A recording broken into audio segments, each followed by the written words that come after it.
我係陳醫生。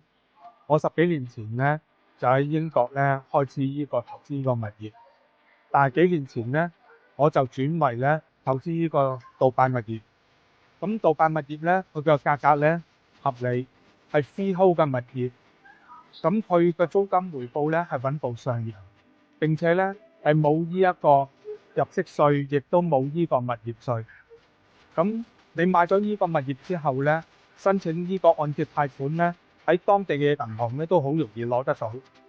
更加優惠嘅咧就係你買咗呢個物業，付咗樓款10% 之後咧，你就可以攞到呢一個黃金簽證同埋居民身份證。如果有興趣的話咧，請參加我哋咧嘅課程